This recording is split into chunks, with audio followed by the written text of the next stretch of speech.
If you're looking to create, grow, and sustain your wealth, download and subscribe to the Pain Points of Wealth podcast at BeBullish.com with Bob, Ryan, and Chris Payne. It's your podcast for market insights, money tips, and real talk on the economy. Download and subscribe at BeBullish.com. Listen, all you New Yorkers. Excuse me. Taxi. Okay, man, we're looking around. This is the 77 WABC minicast. But first, here is President Trump just a little bit ago saying that he's still hoping that Iran will come to the table or else. And but people like them both, you know, they're good people. And they like them both, and they've had some very good meetings. They've had some very interesting meetings having to do with, as you know, Iran is a hot spot right now, and they're meeting, and they have a good relationship with the representatives of Iran, and, you know, good talks are being had. It's proven to be, over the years, not easy to make a meaningful deal with Iran. We have to make a meaningful deal, otherwise bad things happen. But we have to make a meaningful deal. But they have a great relationship with the representatives of Iran. They have a great relationship with the other one that they're ruling. Otherwise, bad things will happen, is what President Trump is saying. And here is what he had to say, because he said, you know what? You know Trump, he's right out there. He says, this is what I'm thinking, although he does certainly like the element of surprise. He also said the clock is clearly ticking for Iran. And one of the keys to it was when we took those beautiful, magnificent, we just ordered 22 more of them, updated model. The B-2 bombers are incredible. I never understood the B-2 bomber. I'd watch, it's a wing. And I've never quite understood that, Johnny. I'd look at it, I'd say, it's beautiful, but what does it do? It carries very big bombs. And it went into Iran, and it totally decimated the nuclear potential. And when it decimated that, all of a sudden we had peace in the Middle East, because there was a black cloud hanging over the Middle East. And if that wasn't done, that cloud would have been there. And countries like Saudi Arabia, countries like Qatar, countries like, nobody could have signed. You would have had that threat. You couldn't have had peace in the Middle East. So now we may have to take it a step further, or we may not. Maybe we're going to make a deal. You're going to be finding out over the next probably 10 days. You know Trump. You'll know in the next 10 days. And it could be sooner, it could be later.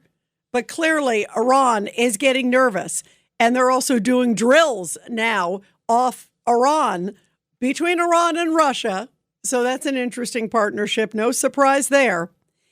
Ted Cruz, however, senator, of course, from Texas, came out and he said, if this were to happen, if President Trump could push and precipitate the fall of the mullahs in Iran, the fall of the Ayatollah, and create regime change and create a free Iran, he says this would be one of the greatest moments in modern times. Take a listen to what Ted Cruz said.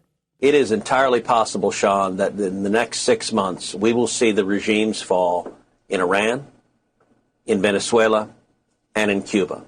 And we could also see governments replace them that want to be friends with the United States of America. Now, let me be clear. I'm not being Pollyannish about this. There are 1,000 things that can go wrong. But if that happens, this would be the most consequential geopolitical shift since the fall of the Berlin Wall, since America won the Cold War without firing a shot. I spoke with President Trump the day before yesterday, and we talked in particular about Iran. And I said, this moment, the regime is teetering. The Ayatollah is in his last days. And I said, do not let this opportunity pass. We have an opportunity. The Ayatollah routinely chants death to America. This is a regime that is the leading state sponsor of terrorism on the face of the planet. It is responsible for murdering hundreds of American servicemen and women. The Iranian regime has provided over 90% of the funding for Hamas and for Hezbollah. To see the mullahs toppled would be a tremendous advance for the people of Iran. It would be a tremendous advance for the Middle East. But most critically, it would be a massive improvement in the national security of the United States. I believe President Trump is providing the leadership that is necessary, and it's making our country a lot safer. Can you imagine if Iran were to have a shift like that? That would be monumental. I agree with Ted Cruz. Every week, the Payne family cuts straight to the real financial story. The one question, Bob, everyone's asking is, are we in an artificial intelligence bubble? You've been through boom and bust. What do you think? No hype, no myths. Just what actually matters to your money. Does feel very similar to what we experienced in the 90s. Where are we, though? Are we in 1995, 1997, 1999? Listen to the Pain Points of Wealth on the Red Apple Podcast Network.